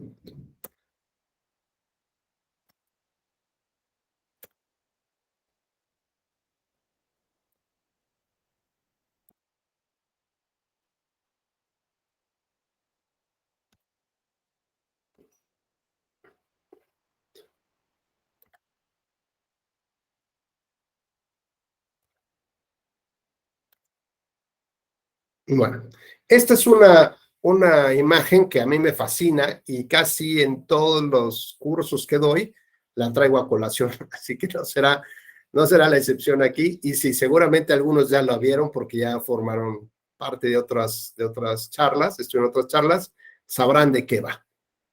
Esto lo bauticé como el Jenga de los derechos humanos. Y en este caso, Karina, ¿ya has jugado el Jenga? ¿Sí? ¿Podrías, si tienes acceso a tu micrófono, platicar a tus compañeras y compañeros, por si alguno no conoce, cuál es la finalidad de este juego?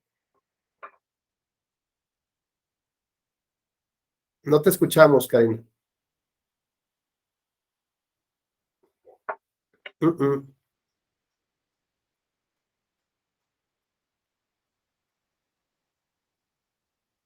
¿No? Creo que no. Bueno, regresaremos contigo en un ratito. Nahum Morelos, Yo no he tenido la oportunidad de jugar el juego ¿no? aún. Bueno, vamos a ver quién sí ya tuvo chance de jugar Jenga.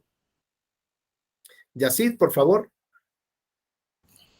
Sí, se pone los bloques de una manera ordenada, se van poniendo de 3 en 3 de manera alternada y va sacando una pieza y la finalidad es que no se caiga la torre, que vaya creciendo y quien la derribe al movimiento de alguna de las fichas, pues es el que pierde. Pues sí, justamente, gracias, Yacid. Mira, Nahum, básicamente es esta idea, como ves, la torre, de lo que se trata es de ir quitando algunas piezas y ponerlas en el nivel, al siguiente nivel. Con lo cual, como comprenderás, es un juego de destreza, de habilidades, ¿no? De pulso, no de maraquero, así de pulso, no de rociador de churros. Debes de tener un movimiento preciso, pero cuando yo hablo que es el Jenga de los derechos humanos, justo me da la analogía perfecta para que podamos más o menos entender de qué va esta torre o el sistema de los derechos humanos. Imagínate, Nahum, que cada ficha de estas, así como ves que dice Jenga, tiene grabado un nombre que dice libertad de tránsito, libertad de expresión, derecho a vivir una vida libre de violencia. Y así vamos teniendo, digamos, el conjunto de derechos humanos. Decía yo que la Convención Americana era como este receptáculo del ADN, ¿no? De la esencia de lo que somos. Bueno, imagínate que la caja donde se guardan estas fichas es la Convención Americana, ¿no? Entonces, cuando metemos ahí todas las fichas, pues ese es el receptáculo, es donde guardamos y ahí están todos los derechos humanos de las personas, por lo menos, que estamos en esta región del mundo. Cada tabla tiene el nombre de un derecho humano. Cada tabla tiene un color, tiene una dimensión específica y habrá algunas diferenciadas. ¿Y esto de qué va? Por ejemplo, una tabla es más corta y dice derecho a la imagen del candidato. ¿Ok? Y hay otra tabla que dice derecho a la imagen del ciudadano. y una es más larga, o sea, una es más normal y otra es más corta. Pero resulta que está en el mismo nivel, o pudiera estar en el mismo nivel, o las colocamos en el mismo nivel con otra que dice libertad de expresión de los periodistas. ¿Esto qué significa? Que puede haber una colisión de dos derechos fundamentales, la libertad de expresión del periodista y por otro lado, el derecho a la imagen del candidato. Y cuando vemos la del periodista, la vemos que no es una tabla normal, es una tabla doble. Dice, ¿por qué va a ser doble? Vamos al instructivo y dice que porque los periodistas tienen doble dimensión de su libertad de expresión. ¿Y esto qué significa? Pues por un lado, la protección y el ejercicio del derecho de la libertad de expresión del individuo y la segunda parte, porque tienen el derecho de generar opinión pública. Ok. Pero además no es de color café, es un color dorado, distinta a las demás. Y cuando vas al instructivo y analizas qué tiene que ver con los distintos colores, bueno, pues entonces nos dice el instructivo que los colores dorados requieren de una protección especial por parte del Estado. ¿Derivado de qué? Pues derivado de las muertes de tantos periodistas. ¿Derivado de qué? De un presidencialismo exacerbado en América Latina que tiene como régimen el sistema presidencialista. O sea, en el sistema más importante, la figura más importante, ¿no? Pues seguramente no quiere que sea criticada. Y entonces hemos tenido, la Corte Interamericana nos recuerda la historia de Latinoamérica, nos recuerda las desapariciones forzadas de periodistas, de críticos, de opositores, de los gobiernos en ciertas épocas. Por lo tanto, el Estado debería de proteger con mayor intensidad la libertad de expresión de los periodistas, porque la democracia, y sobre todo la democracia representativa, que es la que México firmó en esa convención americana, la que suscribió, la que aceptó defender, proteger y establecer como forma de gobierno, requiere también que tengamos una opinión crítica, prensa crítica, partidos de oposición fuertes. Bueno, pues entonces eso implicaría que esas fichas deberían de tener esa protección porque son doradas. Y la idea del juego, entonces, Nahum, es como dice el artículo primero constitucional en su segundo párrafo, parte final, maximizar el derecho humano de las personas. ¿Y esto qué significa? Ser creativo y subirlo al siguiente nivel. ¿Cuál sería el siguiente nivel para una persona que nació con una condición de vida de ceguera? Bueno, pues por ejemplo, hablando de las elecciones, se estableció en una época en la ley que pudiera acceder a la votación, a las urnas, ¿no? A la mesa de casilla, acompañada de una persona que le ayudara a, ¿no? Una persona de su confianza que le ayudara a marcar la boleta y meterla a la urna. ¿Eso hace diferencia? Claro que sí, porque hay otro artículo de la Constitución que establece un derecho fundamental de las personas a integrarse de manera real y efectiva a la sociedad o a la comunidad. ¿Y eso cómo lo hago? Pues no lo sé, ¿no? No sé cómo ejercer ese derecho. Analízalo con la segunda vertiente, con la segunda visión. ¿Cuál es el correlativo del Estado para que tú puedas incorporarte? Entonces se consideró que el INE, como autoridad del Estado, tenía que subir esa tablita al siguiente nivel y estableció que existieran plantillas en lenguaje braille. Bueno, entonces ya no requiero, en mi integración real y efectiva a la comunidad, ya no requiero que nadie me acompañe. Es decir, ya puedo hacer las mismas actividades que cualquier otra persona que sí puede ver.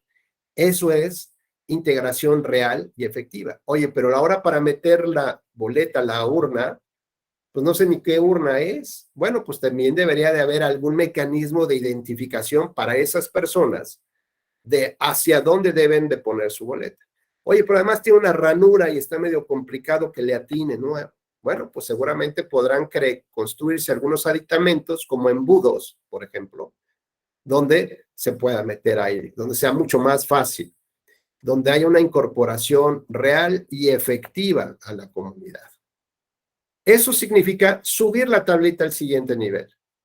Luego entonces decíamos que las bases sobre las cuales se va formando toda esta estructura de derechos humanos, una de esas tablas es la dignidad humana, otra es el acceso a la justicia, y si lo abrimos, encontraremos una semilla de oro que tiene que ver ahí con la independencia de los jueces. Y otra más que habla de la democracia. Podemos ponerles otras. Pero esas tres fichas son las bases que construyen o sobre las cuales se construye y se edifica todo el sistema de los derechos humanos. Hay jugadores, Nahum, que son bien inquietos y quieren a fuerza tocar las fichas de hasta abajo o las del segundo nivel y ver cómo la torre se mueve. Ah, mira, se va a caer, se va. No, no se cae, no se cae, no se cae, ¿no? Y hay jugadores que siempre están tentados a ver cómo pueden modificar, alterar, restringir, relativizar la dignidad humana, el acceso a la justicia a través de esta forma de dominar el poder al poder judicial y sobre todo con el tema de la democracia. Si estas tres fichas estuvieran enmohecidas, si estuvieran caducas, si ya estuvieran fuera de su lugar, pues la torre podría empezar a hacer cierto tipo de movimientos. Y este juego de habilidades, Nahum, se trata no solamente de entender, o sea, de mover las fichas, se trata de entender los pesos y contrapesos, que el espacio vacío también tiene un peso, que la mesa sobre la que se asienta la torre, si yo pongo los codos, se puede mover. Es decir, que el contexto internacional o el contexto circunstancias ajenas también podrían mover mi torre. Y lo que busco en todo caso es ir generando siempre las piezas, ir adecuando para saber que en este contexto histórico, en este momento, cuáles son las piezas que debo de considerar más sólidas, más fuertes, sobre las cuales tiene que avanzar mi estructura. Las creencias religiosas, hoy en día me parece que no son tan relevantes, por ejemplo, para esta comunidad. Sin embargo, lo vimos desde mi opinión, lo vimos en una resolución del Tribunal Electoral que anula una elección municipal en Tlaquepaque, Jalisco. ¿Alguien recuerda esta? ¿De qué se trató? César Arango. Hola, doctor, buenos días. Buenos Buen días día. a todos. Sí, recuerdo que fue una elección en la que se anuló derivado a que había creo que se habían puesto un número de candidatos hombres en la mayoría de los ayuntamientos de Jalisco, donde se había tenido como un beneficio anteriormente, donde se sabía que podían ganar a los hombres, y en otros municipios donde había existido una pérdida de ese partido a mujeres. Entonces se había dado que en Tlaquepaque, bueno, por lo que entiendo, había terminado un número mayor de hombres en el total de todos los ayuntamientos de Jalisco, y entonces se anuló la votación, bueno, la elección de Tlaquepaque, derivado a que no había existido una paridad. No, Okay. no, ese no fue el caso. A ver, Fer Zamora, por favor. Si mal no recuerdo, fue porque un candidato utilizó símbolos religiosos o hicieron una misa para el candidato y entonces hubo una afectación ahí para el electorado porque se violó la laicidad. No es tan así, pero en el fondo es algo parecido, Fer. Lo que sucedió es que la diferencia de votos entre el primero y el segundo lugar fue muy cercana. Y resulta que previo a la jornada electoral, un ministro de culto religioso de la religión católica de alta relevancia, ¿no?, subió a sus redes sociales algunos comentarios del por qué no se tenía que votar por el partido que estaba actualmente en el poder, ¿no? Y que pues eso implicaba darle el voto a otro que no fuera el mismo, ¿no? Que no fuera Morena en este caso. ¿Qué fue lo que sucedió justamente? Bueno, el Tribunal Electoral estimó que se violó uno de los, digamos, principios que constituyeron un prerequisito para fundar el Estado mexicano, que es, como lo dice Fernando, la laicidad. La separación entre Iglesia y Estado constituyó uno de los prerequisitos. Es decir, a partir de esa separación, de esos poderes, empezó a construirse el Estado mexicano. Es decir, son principios fundacionales del Estado moderno mexicano.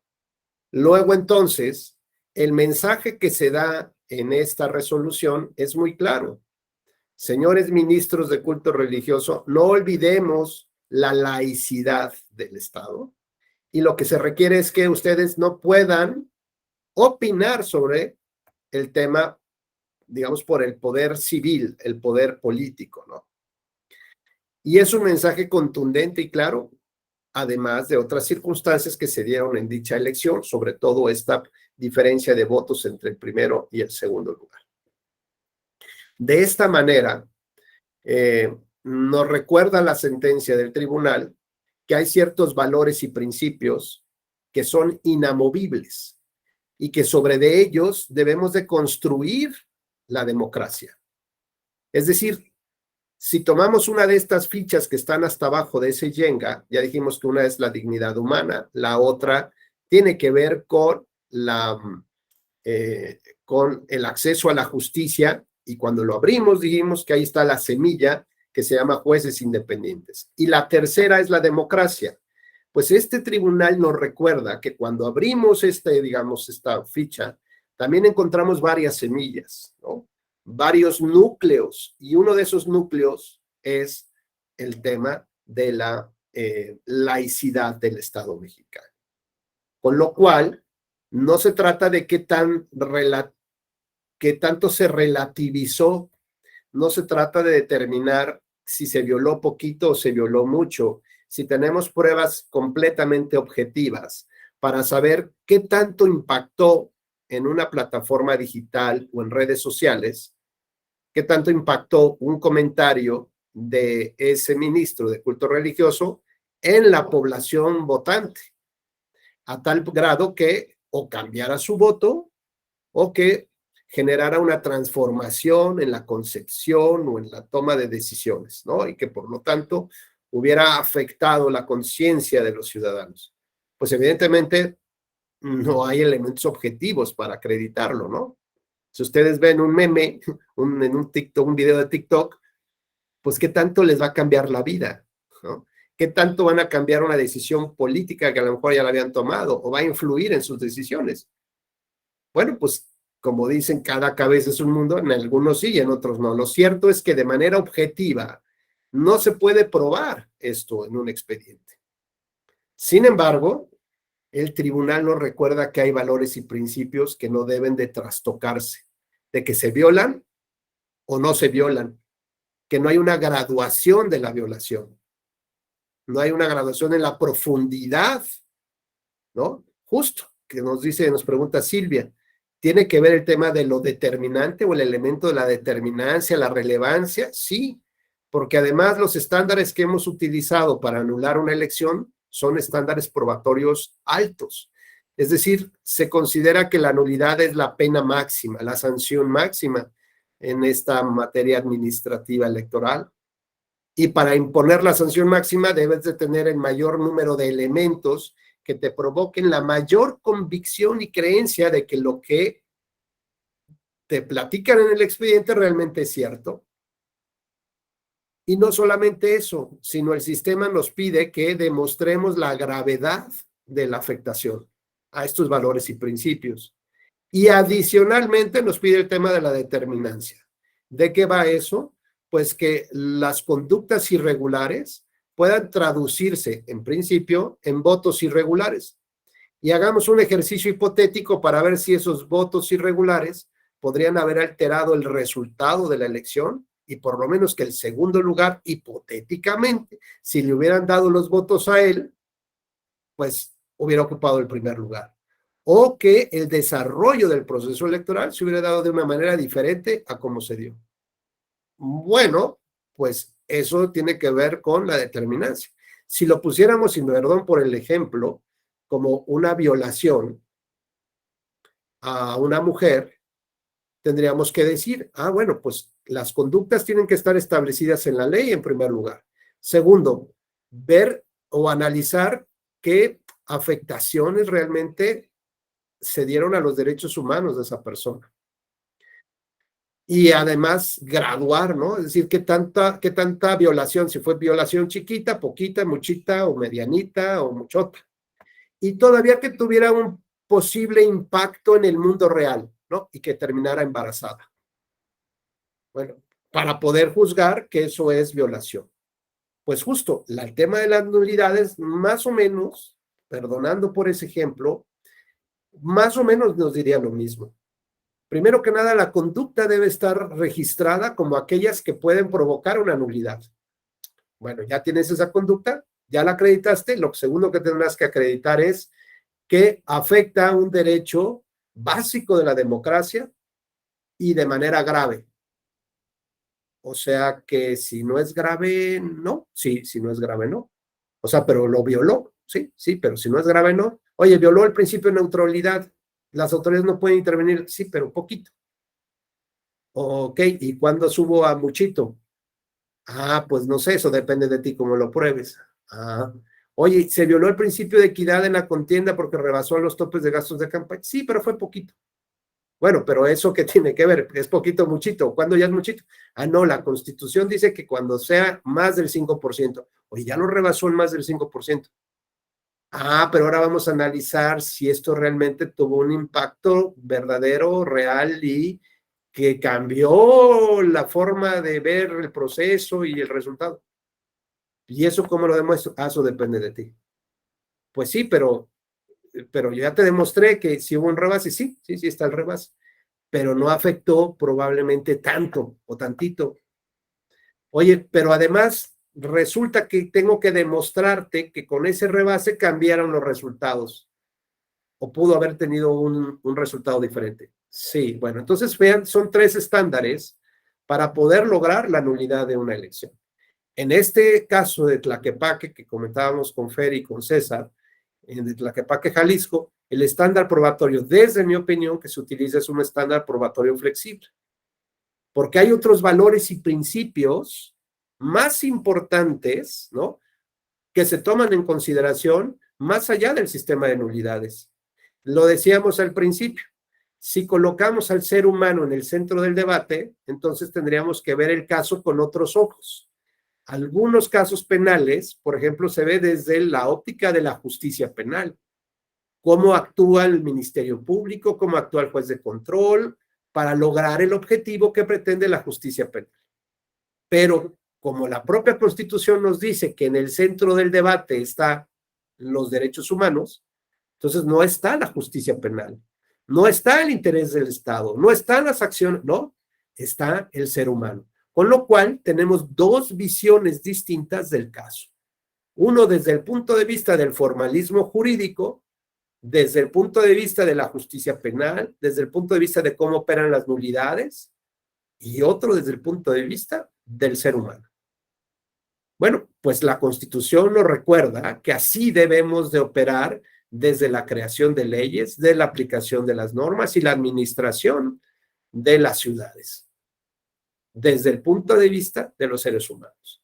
Luego, entonces, los jueces tendrían que ir transformando su óptica de análisis de los casos en función de ello, como pasó en Tlaquepaque, donde se